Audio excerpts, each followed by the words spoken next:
नमस्कार। श्रीमद् भागवत गीता और जिंदगी, प्रस्तुति 25, अध्याय सेकंड, योद्धा और ज्ञानी। हम जो भी कार्य करते हैं अपने स्वार्थ के लिए करते हैं और खुश भी होते हैं, और कभी कभी तो कोई काम ऐसा भी कर जाते हैं जिसमें सामने वाले को कष्ट होता है, दुख होता है, पर हम उससे दुखी या विचलित नहीं होते। मन के किसी कोने में यह भाव उठता है कि वो इसी दंड का अधिकारी था। अधिकतर लोग इतने स्वार्थी हो गए हैं कि अपने लिए सुख बटोरने के चक्कर में वे दूसरों को बड़ी बड़ी हानि पहुंचाने में भी नहीं झिझकते। पर कुछ ज्ञानी और संवेदनशील लोग ऐसा साहस नहीं जुटा पाते हैं। कुरुक्षेत्र में भी कुछ ऐसा ही दृश्य था। यहाँ संवेदना और कर्तव्य के बीच तूफान उठ खड़ा हुआ था। जनसाधारण के लिए, एक शासक के लिए क्या उचित है और क्या अनुचित है, यह प्रश्न धर्म के अंतर्गत आ खड़ा हुआ था।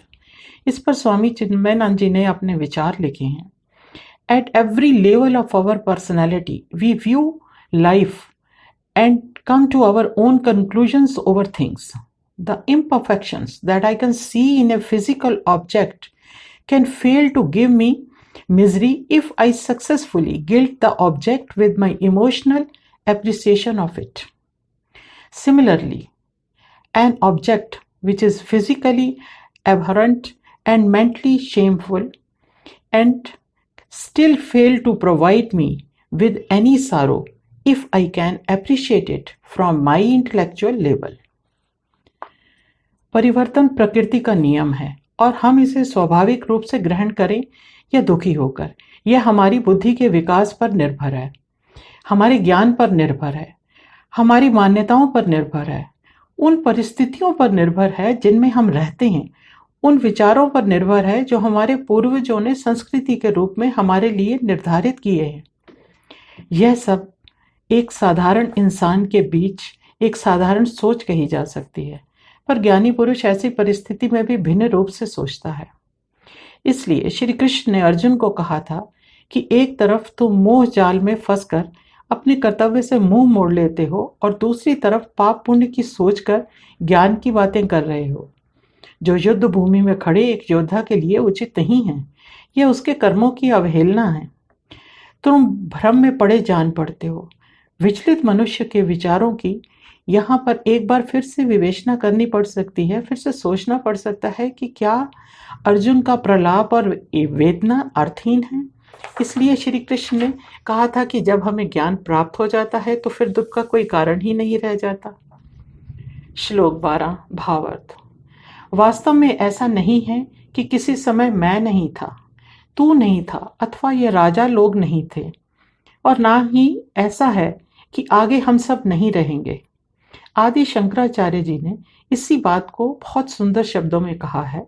कृष्ण कहते हैं कि मृत्यु तो केवल शरीर शांत कर सकती है, आत्मा तो अमर है।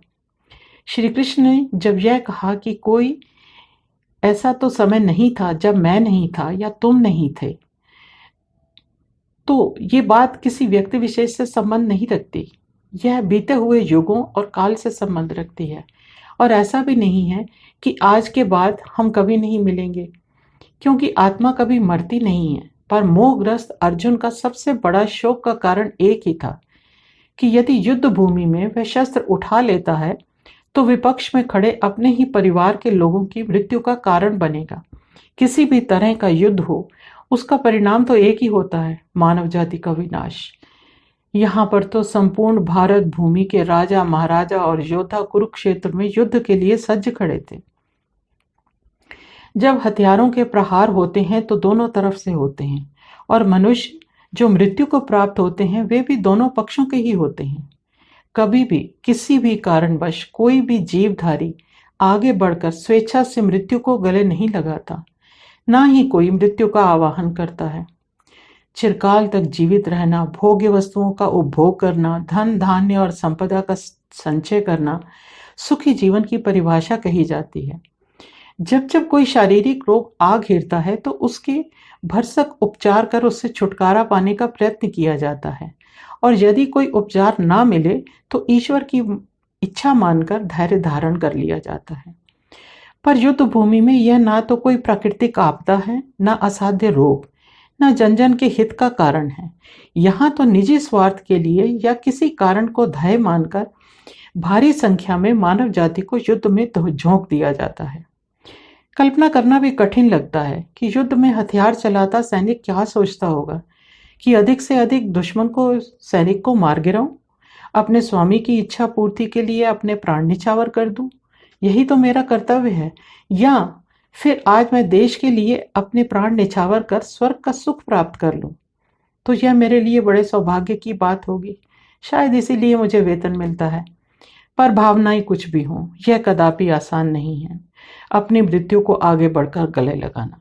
इतिहास में बलिदान की कहानियों की कमी नहीं है, पर उनके उद्देश्य भी भिन्न थे और उनकी धारणाएं भी भिन्न थी। अपने बलिदान के द्वारा राष्ट्रीयता को जागरूक कर वे अमर हो गए। आम लोगों का रक्त ना बहाकर निशाना उन पर लगाया जो अत्याचारी थे।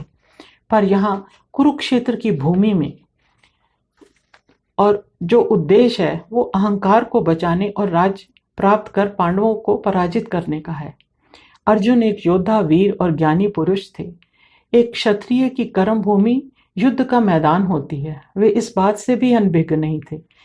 वे शोकाकुल थे तो इस कारण कि विपक्ष में उनके कोई शत्रु नहीं खड़े थे। आज अपने वर्चस्व को स्थापित करने के लिए अपने ही लोगों को मारने की परिस्थिति आ गई है।